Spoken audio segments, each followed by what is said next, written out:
তোরে 80টা নাকি দিছি দে শেষ না, তোর আমল নামাতে আরো 80টা গুনাহ মাফ করে দিলেছি। নেকি পাইলেন কয়টা? গুনাহ মাফ হইছে। অন কিতা হইছে? সমান সমান না, সমান সমান না, আরো আছে। আল্লাহ কইতেছে আয়াতের শেষ অংশ আয়াত রইছে, আল্লাহ বলেন ফাউলাইকা ইউবাদদিলুল্লাহ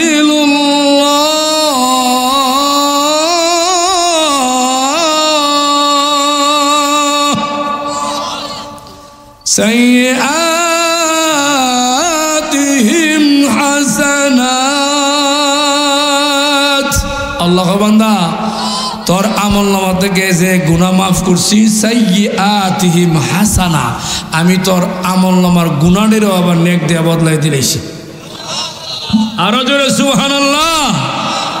এখন আপনারা এখন এই নেক আমলটা যে করবেন দুনিয়া তাইকা না কবর গিয়া? হ্যাঁ বুঝছেন না? কেন কবর গিয়া তসবিহ দেন না একটা 100 তসবিহ 500 তসবিহ। একবার দেখছি নামাজও পড়ে না, জুমা তো জানা 500 তসবিহ লিয়ে ঘোরায়। মানে নামাজও না, জুমাও না, রোজাও না, তসবিহ 500 গলাত লাগাই। কত বড় বুজুর্গ! এটা বুজুর্গ না দুঃখাবাজ? দুঃখাবাজ না বুজুর্গ? 500 তসবিহ। আল্লাহর এক ওলির নাম ছিল মুহাম্মদ ইবনে মুনকাদির রহমাতুল্লাহি আলাইহি।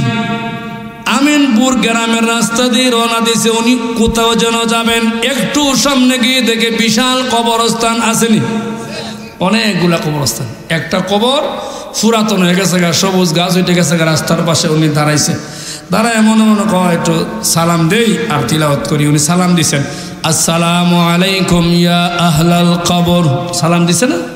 সালাম দিয়ে উনি নিয়ত করছে আমি 3 বার কুল হুয়াল্লাহ সূরা পড়ে ইখলাস পড়ে দোয়া করে যামগা। সুবহানাল্লাহ। কেন 3 বার ইখলাস পড়বেন? নবীজি হাদিসের মধ্যে প্রমাণ, ও আমার সাহাবীরা কোনো কবরস্থানের সামনে দাঁড়ায়া 3 বার সূরা ইখলাস পড়ে তোমরা চলে গেলে একটা খতম মানে 30 পারা কোরআনের সব ওই মুর্দার কবর আল্লাহ পাক ওই সময় পৌঁছায় দেয়। আল্লাহর ওলি সালাম দিলেন, সালাম দিয়া সূরা ইখলাস তিলাওয়াত করবেন নিয়ত করছে, কিন্তু না, উনি শুনতে পায় কে যেন কবরের ভিতর থেকে মধুর কণ্ঠে কোরআন তিলাওয়াত করতেছে। আপনারা যেমন করে সুবহানাল্লাহ বলছেন, আল্লাহর ওলিও বলে সুবহানাল্লাহ। কে জানি কত বড় ওলি কবরের ভিতরে গিয়েও কোরআন পড়ে। আমার বন্ধুরা, এমনি কবরের ভিতর থেকে যেই লোকটা কোরআন তিলাওয়াত করতেছিল ডাকটা বলতে আরম্ভ করে দিল,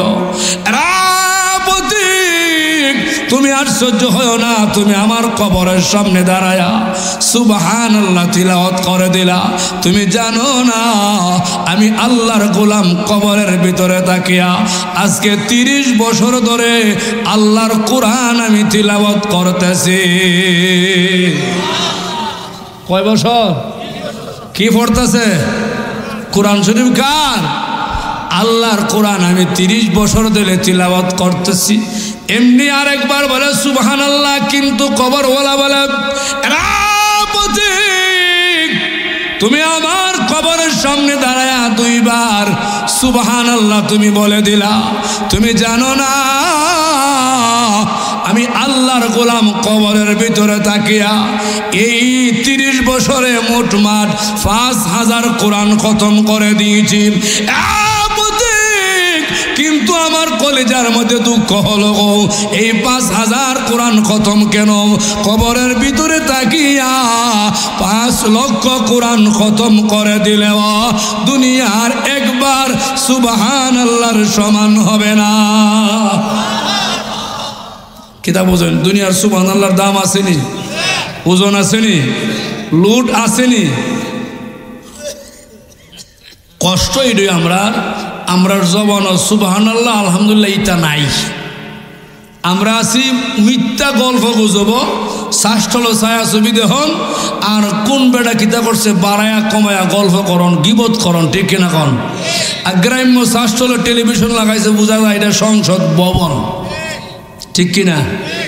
আমার নবীর একটা কথা মনে পড়ছে, কইমু আজকের আমার আলোচ্য বিষয়বস্তু মহিউদ্দিন সিদ্দিকীর পরে ওনার সিলসিলায় ওয়াজ কবর আর মরণ মারাবাকন বিষয় নিয়েছি কবর আর মরণ কি জানিছি একটা হাদিস পড়ছি আপনাদের সামনে কবরের আলামত আর একটা আয়াত যেটা আপনারা সবার পরিচিত ওয়াজ এটা হলো মুখস্থ রিক্সার ড্রাইভারও কয় হুজুর আপনার থেকে ভাড়া বেশি নিতাম না আমার মরণ লাগবো তাহলে বোঝা গেল রিক্সাওয়ালা মরণের ওয়াজ জানে কি জানে না জোরে কন তাহলে কমন একটা ওয়াজ দিছি মরণ আর আনকমন একটা বিষয় নিছি এটা কবরের ভিতরে আলামত মারহাবা কন কমন আনকমন মিলাই হইব আজকে আমার বিষয়বস্তু মরণ আর কবর কবর আর মরণ ফাঁকি দিয়া মন হয়েছে নবীর একটা জীবনী মসনবী শরীফের একটা ঘটনা আপনারা অনুমতি দিলে কইলে তেমনি সবাই কোন কইতাম না ইনশাআল্লাহ আহা আমার নবী আল্লাহর ঘরের সামনে দাঁড়ায় কানা কাবার সামনে দাঁড়ায়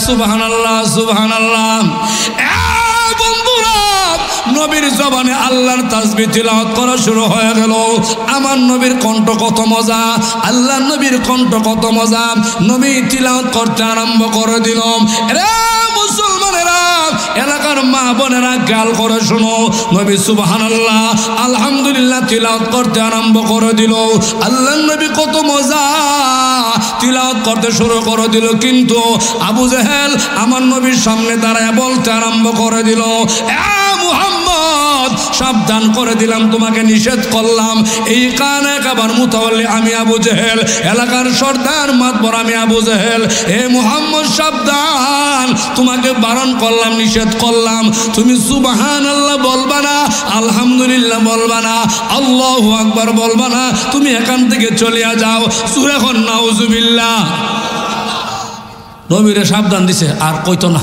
তাসবিহ তেলাওয়াত করতো না নবীজি মাইনা লইছে ও মানছে আমার নবী রাসূল মানে নাই আবু জেহেলের সম্মুখে দাঁড়ায় গেল চেহারা বরাবর শাহাদাত আঙ্গুলটা তুলে দিল বন্ধুরা আমার নবী আবু জেহেলের সম্মুখে দাঁড়ায় ডাক দে বলতে আরম্ভ করে দিল আরে আবু জেহেল আল্লাহর কসম খায়া বলি শুনো আমার দেহের ভিতরে এই মুহাম্মদের দেহের ভিতরে আব্দুল্লাহর ছেলে মুহাম্মদের দেহের ভিতরে যতদিন প্রাণ থাকবো আবু জেহেল আল্লাহর কসম একটা সেকেন্ডের জন্য আল্লাহর তাসবিহ আমি মুহাম্মদের জবান থেকে বন্ধ হবে না আমরা নবী আবু জেহেলের দাঁত ভাঙ্গা শক্ত একটা জবাব দিয়ে দিছে আবু জেহেল মনে মনে ক কিরে এর বাবাও নাই মাও নাই এতিম মুরব্বী মুরব্বী এই যে এদিকে চান আপনার দাওয়াত পরে চলবো হন চালাইন না আপনার কোন কষ্ট হইতেছে কোন রাগ টাক আছে আপনার আমার সাথে উঠে উঠে যাইবেন নাকি দা তাহলে আপনারা তালিম পরে করবেন টাইম দইব 12টার পরে তখন তালিম তুলিম নেই ও চলবো কি চলতো না জোরে করে দিব চলবে কি চলবে না মাঝে মধ্যে তুললে মিলে যায় না আপনারা হেরা নিয়ে আপনারা কষ্ট হইতেছে ওয়াজ মজা না খাওয়ান মজা খাওয়ান ওয়াজ খাইবেন তো বুঝছি এরা নিয়ে খাইবেন লেগে বুঝে লেছি বলে ফোরা কামড় শেষ করলে মারহাবা কন ওই যে আমার ভাই আগে বছর চেয়ারম্যান সাহেব নারায়ে তাকবীর প্রধান অতিথির আগমন দেখবেন না ওয়াজ কারে কয় সুবহানাল্লাহ কান্দা এলাকা সেরা বলা লাগাই দিব মারহাবা কন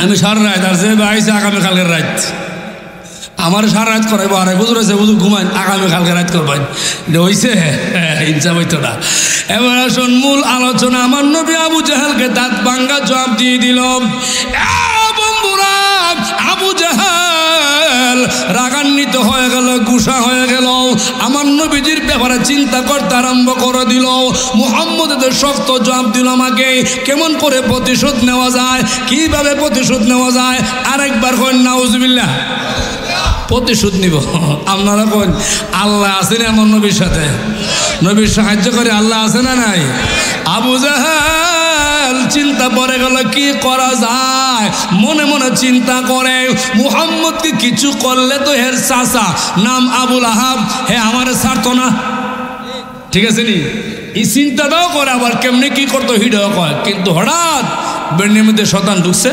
একটু পর্দার আড়ালে গেছে দূরে গেছে দূরে গিয়ে ডান হাতটা এরকম মুট করছে আমার নবীজির সম্মুখে দাঁড়ায় বলতে আরম্ভ করে দিল রে মুহাম্মদ আমার ডান হাতের ভিতরে কে আছে তুমি বলো। আরে মুহাম্মদ বলতে পারলে আমি তোমার কালিমা পড়ে মুসলমান হয়ে যাব। আসলে কিন্তু হবে না, দিল বালা না, মতলব বালা না, ইচ্ছা বালা না। আল্লাহ রাসূলকে আটকানোর জন্য, নবীর উপর আক্রমণ করার জন্য আমার আল্লাহ নিজে বলেছেন ওয়ারাফানা লাকা যিকরাক। ও নবী, আপনার চিন্তা নাই, টেনশন নাই, আপনার ইজ্জত আমি আল্লাহ বাড়ায় দিছি। আবু জেহেল কমাইতে পারবে না, ঠিক কিনা? আমরা নবীর ইজ্জত কেনা বাড়াইছে? জোরে কইন। কোরআন শরীফে দলিল আসেনি? আবু জেহেল, আবু লাহাব, বেঈমান, কাফের, কুফার, নাস্তিক, মুরতাদরা হকলতা মিল্লা চেষ্টা করলে আমরা নবীর ইজ্জত কমাইতে পারবো? কমাইতে পারছে? ওই পারবো নাকি? কেনা বাড়াইছে? জোরে কোন, কে বাড়াইছে? আল্লাহ কইতে কষ্ট হয়। এই যুবক ছেলেরা তোমরা বসো, ভিতরে আসো, জায়গা আছে ভাই, তোমরা বসলেই মাহফিল সুন্দর। বসো বসো বসো, বাইরে দাঁড়াইবেন না, ভিতরে বসেন, কেউ সামনে দাঁড়াবেন না, ভিতরে আসেন আপনারা। লা ইলাহা, আপনারা ভিতরে আসেন। লা ইলাহা, এই যে এখানে জায়গা আছে।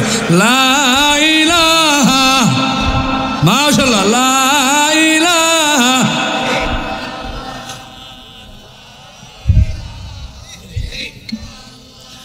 লা ইলাহা, আরো জোরে লা ইলাহা, লা ইলাহা ইল্লাল্লাহু মুহাম্মাদুর রাসূলুল্লাহ সাল্লাল্লাহু আলাইহি ওয়াসাল্লাম।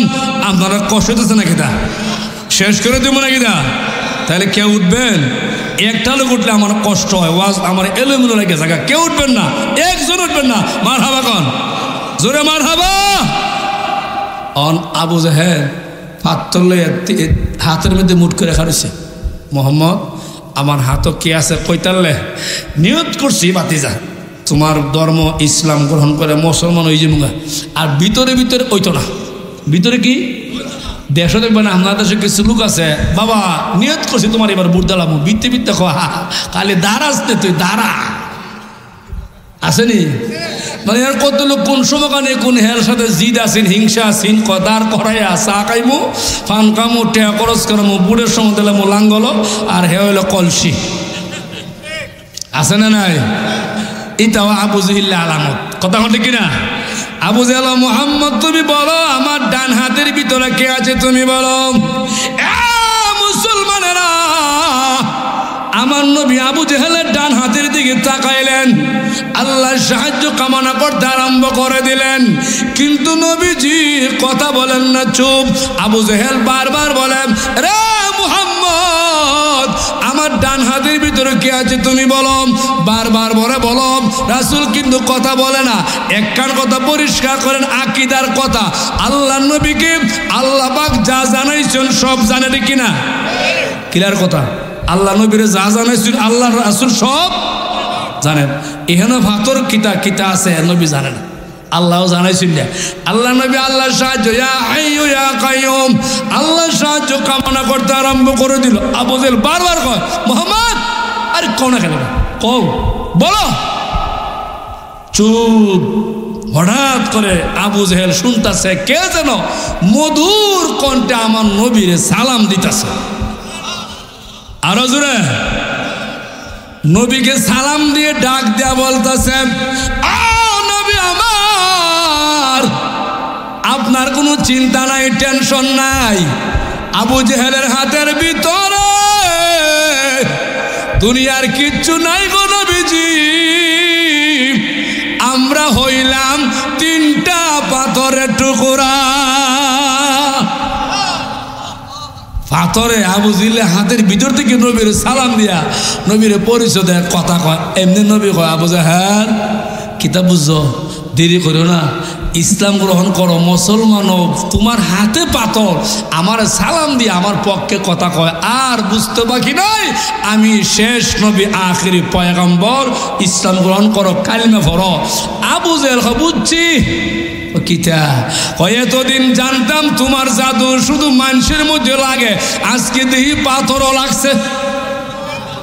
আসতে কয় কেউ আমরা নবী জাদু করছে কাহা জোরে কোন এমনি নবী কান দেয়া ডাক দেয়া বলতে আরম্ভ করে দিল আবু জাহাল আমি মুহাম্মদ জাদু করি না আমি জাদুকর না এরে আবু জাহাল এটা আমার মুজিজা আল্লাহর পক্ষ থেকে মুজিজা আমি হইলাম আখিরি পয়গম্বর শেষ নবী আমি রাহমাতুল লিল আলামিন আমি জাদুকর না এরে আবু জাহাল মানলে কামিয়াব না মানলে জাহান্নামী মানলে আবু জাহাল তুমি জান্নাতি হয়ে যাইবা না মানলে জাহান্নামী জোরে কোন ঠিক কিনা রাসূল মানলে জান্নাতি না মানলে এই বিচি এই বসো তুমি কিছু করছো কেউ নিবেন না কেউ বসো ছোট পেঁচি বসো কেউ যেন উঠবস না করে ঠিক আছে ইনশাল্লাহ পরিবেশটা সুন্দর না মোটামুটি আমার সামনে আরো সুন্দর হইব আমার কাছে আমার কাছে হেন কাছে চাপ দেন পিছন খালি করেন আয়ন কাহা ও মালফাট কাহা আয়ন বেটা কে লই নাই এটা আশাকে রাসূল ওই যে ওয়াজ করছি বেটা ওয়াজ হয়ে গেছে সামনে আর জোরে মার হাবা কর জোরে মার হাবা পিছনটা খালি করে না মনে হয় পিছনের জায়গা ওইটুই না আরো যে কত আইব ওই যে কাহারা চাটা খাই আইতাছে জোরে আবার মার হাবা এবার খেয়াল করে শুনে মনে আছে না কথা আবু জাহেলে বুঝছি তুমি জাদু করছো নবী কদে আমি কাহা জাদুকর না চাচা আমার মানলে জান্নাতি না মানলে জাহান্নামী আর আমি কোনোদিন জাদুকর না আমি হলাম রাহমাতুল লিল আলামিন এই কথা কইছে পরে আর দেরি নাই কথাটা একটু মন দিয়ে শুনেন আল্লাহর নবী কথা বলতে দেরি আবু জাহেল 3টা পাথর দিয়া সমস্ত গায়ের শক্তি প্রয়োগ করে মুসলমানেরা আমার নবীর নুরানি চেহারা ডিল মাল আঘাত করে দিল 3টা পাথর আমার নবীজির নুরানি চেহারায় গেঁথে গেল রক্ত মুবারক পিঙ্কি দিয়া নবীজির সাদা জুব্বা জামা লাল হয়ে যায় নবী আমার ডান হাতটা কপালে চেপে ধরে কান্না শুরু করে দিল আল্লাহ নবীর কান্না দেখি আকাশ জমিন কান্না শুরু করে দিল এমনকি জিব্রাইল সাজদায় পরে কান্না শুরু করে দিল জিব্রাইল আল্লাহকে বলতে আরম্ভ করে দিল আল্লাহ তোমার বন্ধুর কষ্ট আমি জিব্রাইল বরদাস্ত করতে পারি না তুমি অনুমতি দাও আমি জিব্রাইল আবু জাহেলকে খতম করে দিব শেষ করে দিব আল্লাহ জিব্রাইল আমি অনুমতি দিলাম আমার বন্ধুর কাছে তুমি যাও বন্ধুকে সালাম দিয়া অনুমতি চাও আমার বন্ধু অনুমতি দিলে আবু জাহেল কেন বেঈমান কাফের কুফার সব খতম করে দিবা শেষ করে দিবা বন্ধুরা ইতিহাস প্রমাণ করে নবীর চাচা আমির হামজা ওই সময় ইসলাম গ্রহণ করে না কালিমাও পড়ে না কে যেন ডাক দিয়ে বলে দিছিল এরে আমির হামজা তোমার একমাত্র ভাতিজা আব্দুল্লাহর ছেলে মুহাম্মদ কাবাগরের সামনে রক্তাক্ত হয়ে গেছে আমির হামজা ইসলাম মানে না কালিমা পড়ে না কিন্তু আপন ভাতিজা ব্লাড কালেকশন শোনা মাত্র চোখ দিয়া পানি ছেড়ে কান্না শুরু করে দিছে কে জানে আমার ভাতিজার আঘাত করছে কান্দে আর দৌড়ায় বন্ধুরা আমি রামজা কানা কাবার চতুর্পাশে ঘুরায় মুহাম্মদ ডাকতেছে আর কানতেছে কিন্তু আমার নবীজি অন্য রাস্তা দিয়ে চলে গেছে পাহাড়ের দিকে জিব্রাইল আমার নবীর সামনে দাঁড়ায় গেছে ডাকটা বলতে আরম্ভ করে দিল ও নবীজি আমি জিব্রাইল আল্লাহর পক্ষ থেকে আপনার কাছে হাজির ও নবীজি আপনি আমাকে অনুমতি দাও আবু জাহেল সহ বেঈমানকে খতম করে দিব নবী কান্না আর একটু বাড়ায় দিচ্ছে নবী কান্দে আর বলে আরে জিব্রাইল আল্লাহর কসম খায়া বলি, আমি মুহাম্মাদুর রাসূলুল্লাহ দুনিয়াতে বদলা নেওয়ার জন্য আসি নাই, প্রতিশোধ নেওয়ার জন্য আসি নাই। আমি গজবের নবী না, আমার নাম হলো রহমাতুল লিল আলামিন। আগামীকালকে এই বেঈমান কাফেরের দরে দরে আমি মধুর কালিমার দাওয়াত নিয়ে যাব। কেমন নবীর উম্মত আমরা? নবী ফালটা দাওয়াত দিব, প্রতিশোধ নিব না। আর আমরা হইলে সাইরে লাভ নাই, হুতাইলে মাথা যার হুতাইলে।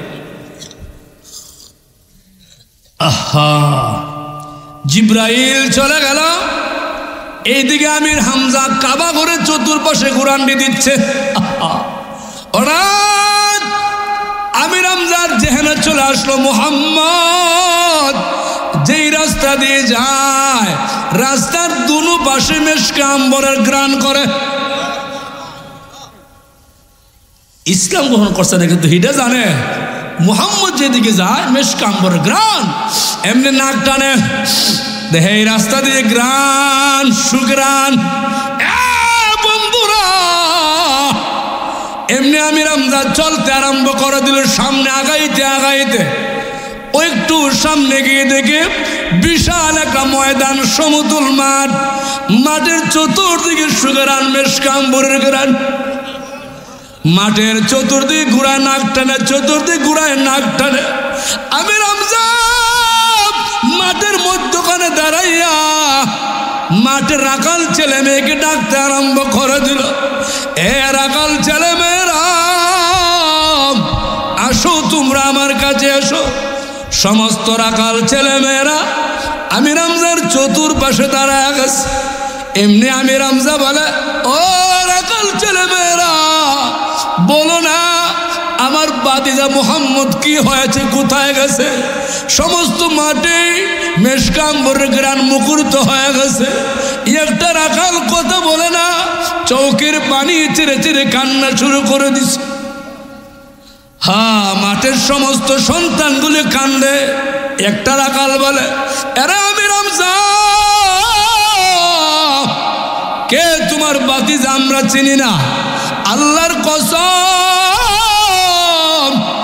একজন ব্যক্তি পূর্ণিমা চাঁদের মতন চেহারা, রক্ত মাখা কপাল নিয়ে এই মাঠের ভিতরে প্রবেশ করেছিল। আমির হামজা ওই ব্যক্তি মাঠে প্রবেশ করার পরে মাঠের সমস্ত গরু ছাগল উটনি বেড়াগুলা জমিন থেকে মুখ উঠাইয়া আকাশের দিকে তাকায়া কান্না আরম্ভ করে দিছে। এরে আমির হামজা, কয়েকটা ঘন্টা চলে গেল, মাঠের চতুর্দিকে তাকায়া দেহ একটা গরু ছাগল আল্লাহর জমিনে মুখ লাগায় না।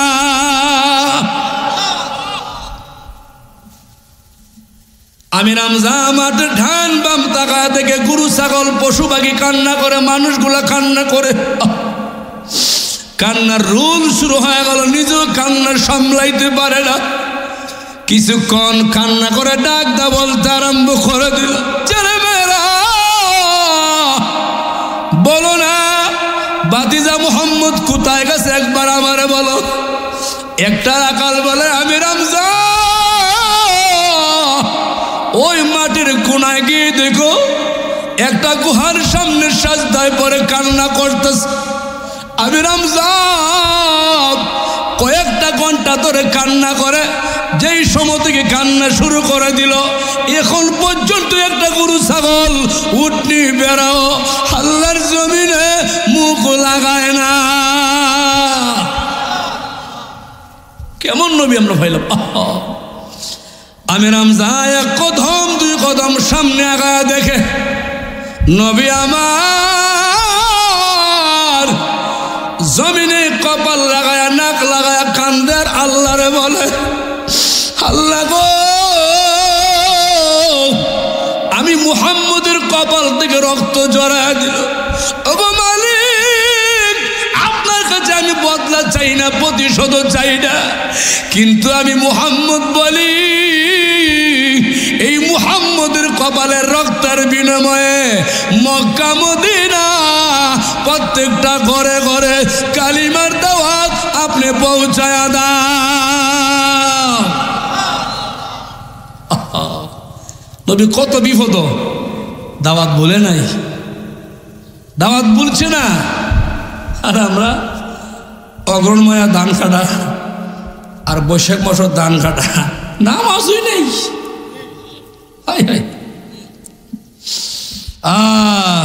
কোনো বিপদে পড়লে, জামালায় পড়লে, কোনো পেরেশানি পড়লে নামাজ নেই।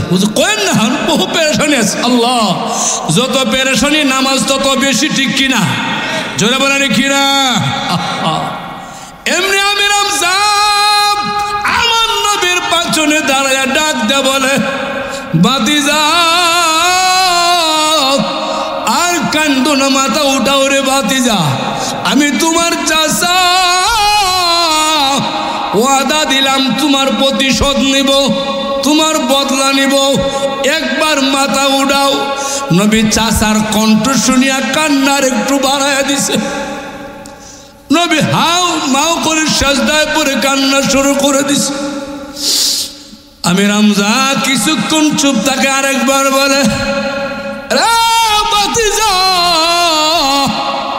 তোমার কান্না মাঠের গরু ছাগল কান্না করে, জমিনে মুখ লাগায় না। ভাতিজা আকাশ জমিন কান্না করে, জিব্রাইল কান্না করে, জঙ্গলার গাছ গাছালি মাথা চুলাইয়া তোমার জন্য কান্না করে। এরে ভাতিজা আর কান্দো না, মাথা উঠাও, আমি তোমার প্রতিশোধ নিব। এমনি নবী মাথা উঠাইলেন, চাচার দিকে তাকাইলেন, চাচা আপনি জানেন আমি কোনো অন্যায় অপরাধ করি না। কেমন নরম কথা, কত নরম কণ্ঠে আমার নবী বলেন, চাচা গো আপনি জানেন গো আমি কোনো অন্যায় করি না। আবু জাহেল পাথর দিয়ে আঘাত করে আমার কপাল ছিদ্র করে দিছে। আমার চাচা রক্ত আমার জামা লাল হয়ে গেছে। আমি রামজাকে ভাতিজা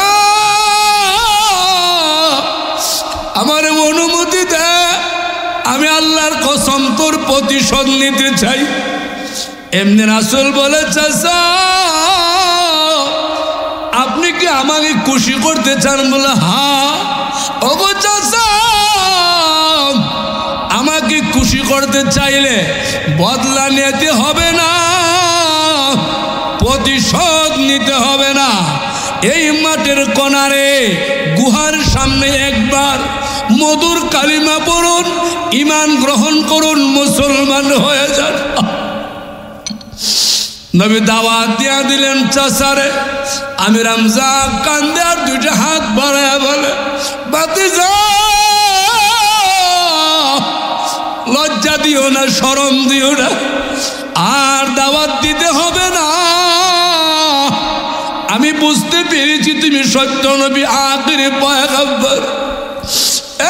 ভাতিজা গরু ছাগল প্রমাণ করলো তুমি সত্য নবী, গাছ গাছালি প্রমাণ করলো তুমি সত্য নবী, জঙ্গলার পশু পাখি কান্দে তুমি সত্য নবী। আর দেরি করিও না, কালিমা পড়ে আমারে মুসলমান বানায়া দাও। লম্বা ইতিহাস, আমার মূল আলোচনা কবর আর মরণ। এ আমিনপুরের বন্ধুরা, হবিগঞ্জের পায়রা পরিষ্কার করে শুনে নাও, এলাকার মা বোনেরা গো, আমি তোমাদের শহীদুল্লাহ ভাই পরিষ্কার করে বলে যাই, এই দুনিয়া কিন্তু তোমার আমার থাকবার জায়গা না, ঠিক কিনা কন? এটা একটা মুসাফির খানা। কত মানুষ আমরা দুনিয়াতে আসার আগে ছিল আর নাই, আমরা থাকবো না, আরেক দল আসবে যখন, ঠিক কিনা? এরা বন্ধুরা, জীবনের কোনো গ্যারান্টি নাই, মরণের কোনো ওয়ারেন্টি কার্ড নাই। তোমার আমার আজ নয় কাল মরণ হবে, কিন্তু পরিষ্কার বুঝিয়া নাও মরণের পরে কিন্তু হিসাব নিকাশ হবে। হবে কি হবে না? হবে কি হবে না? জোরে বলেন, হবে কি হবে না? তুমি ব্যবসা করো ভাই, চাকরি করো ভাই, কৃষিকাজ করো ভাই। এ আমার বন্ধু, তোমার কবর তুমি যাইবা ব্যবসা করিয়া, ওজন কম দিয়া ইনকাম বাড়াও। ও দোস্ত, আনবার সময় আনা, দেওয়ার সময় আনা, 2 আনা ব্যবধান। দোস্ত আমার, তোমার কবর তুমি যাইবা, যার জন্য এগুলা করো, হ্যাঁ তোমার কবরও যাবে না। জোরে হন ঠিক কিনা? কেলেই করেন, এটা তো ছেলে মেয়ে বউ, এরা ভালো খাইবো ভালো থাকবো, এর লেগে আমি চুরি করতাম না। চুরি তো এগুলা ওজন কম দাও, চুরি করা। জোরে হন ঠিক কিনা? সুদ খায়ও না, ঘুষ খায়ও না, জিনা করিও না, মদ গাঁজা খায়ও না, এবার ট্যাবলেট চালায়ও না। এ দুষ্ট আমার, মা বাবারে কষ্ট দিও না। কথা লম্ব হইবা, আপনারা কষ্ট হইব। আমার 3 ঘন্টা লাগে, লাগতো না? কোন লাগতো কি লাগতো না? কজন থাকবেন হাত তুলে দেখাই দেন। নারায় তাকবীর, হাত লামান। ওয়াজকালি মনে আছে চলতো নি? জোরে কন। যারা দাঁড়াইছো বাহিরে বাইরে আমার কাছে বয়ে যাবো, অনেকে দেখতেছে দূরে দাঁড়া রয়েছে, বয়ে যান। জোরে মার হাবা কন, জোরে মার হাবা। একটা হাদিস মনে গেছে, কইলিম আপনারা কষ্ট হইব। বিষয় কিন্তু আমার কবর আর মরণ। আশাকে রাসূল পাইছে একখান, মার হাবা আবার কন। এবার আসুন, আগে আমি কিছু বিষয়ের ভিতরে ঢুকি, আর পরে সামনে যাই। এরে মুসলমান, আমার আল্লাহ বলেন কুল্লু নাফসিন যায়কাতুল মাউত, মরণের পেয়ালা প্রত্যেকটা প্রাণী পান করতে হবে, ঠিক কিনা? কেউ মরণ আগে, কেউ মরণ পরে। মরণ থেকে পলায়া যাইবা এমন রাস্তা পৃথিবীর। জোরে কন। এরে দুষ্ট আমার, একবার মরার আগে মরো, চোখটা মুইজা একবার চিন্তা করো, আল্লাহ আমার মরণের পরও তো আমার আপন জন বলতে কেউ সাথে যাবে না, তাইব? হ্যাঁ দোস্ত, যাইব নাকি?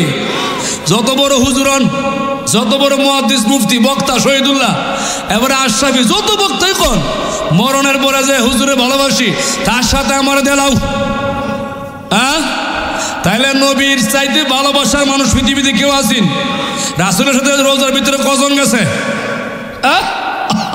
নাই, আল্লাহ, কেউ নাই। আপনার কবর আপনি যাবেন, কবর যাওয়ার পরে আপনাকে আবার পুনরায় রিটার্ন জিন্দা করা হবে। সন্দেহ আছে নাকি?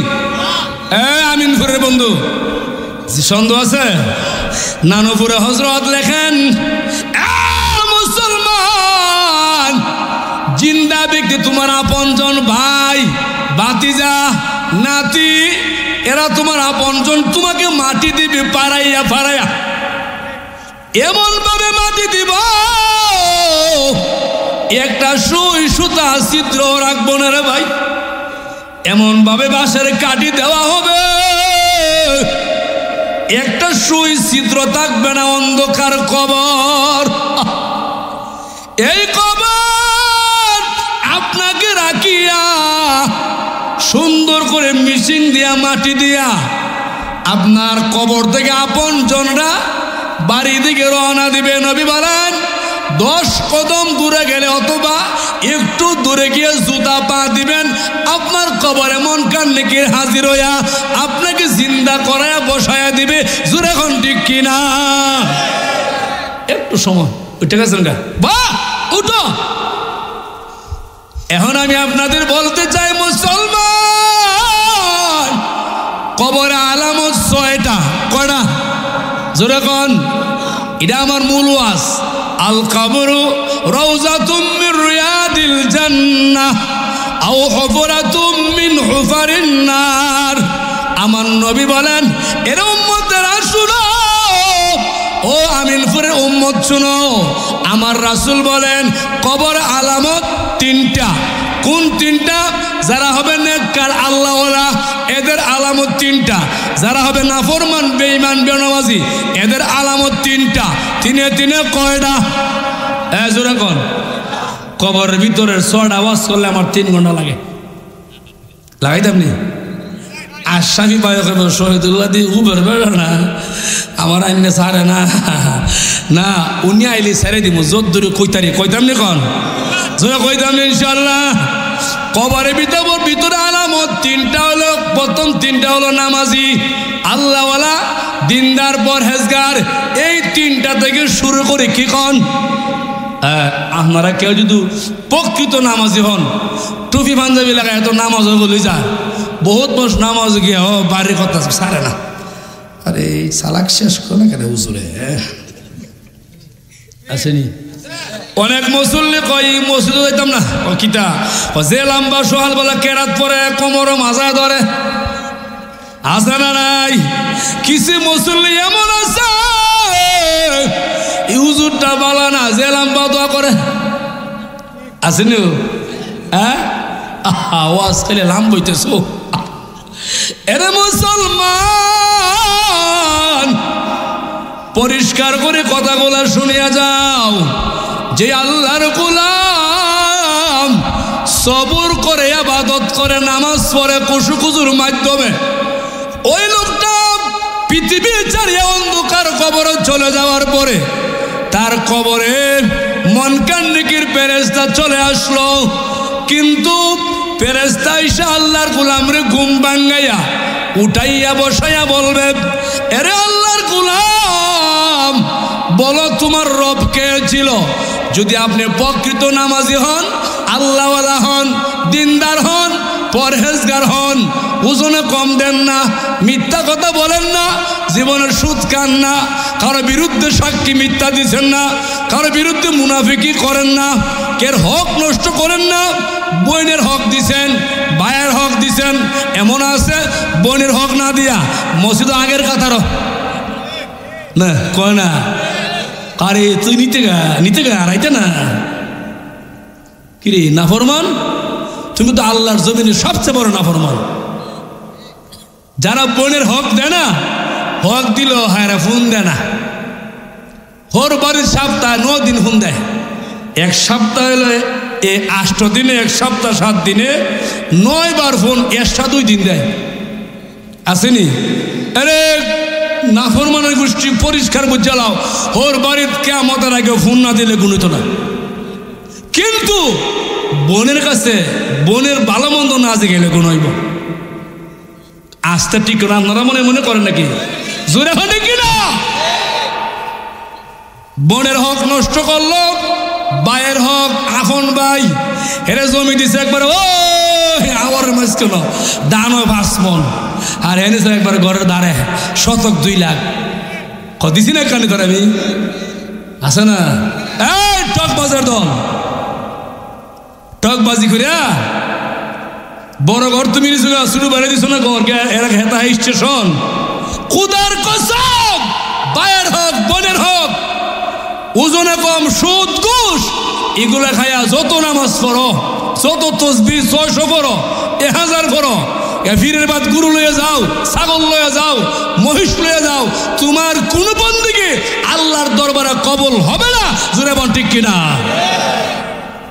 আমরা কষ্ট হইব নাকি তা হুজুরে কেমনে জানে রে আমি যে বোনের হক মারছি আমি জানি না ও আজ আনছে টাইম না আমার ঠিক কিনা কন ও মরে কইতাম নি কইতাম ইনশাল্লাহ এটা গ্রাম কিছু আঞ্চলিক কথা আমার কইতেব আবার এটা হবিগঞ্জ কইতেব কি লাগে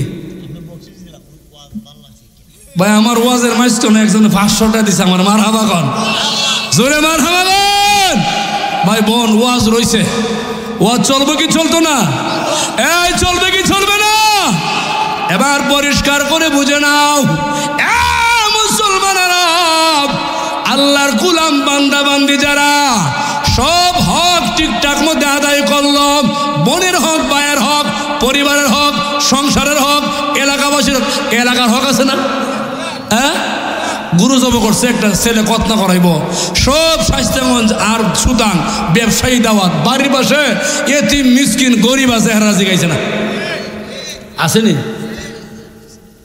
হ্যাঁ ও ভাই আল্লাহর কসম, তোমার গরু 1 টাকা নাকি 1000 গরু খাওয়াও, তোমার বাড়ির পাশে এতিম মিসকিনের হক আদায় হয়েছে না, তোমার কোনো গরুর খাবার কবুল হবে? জোরে কোন আসেনি এমন?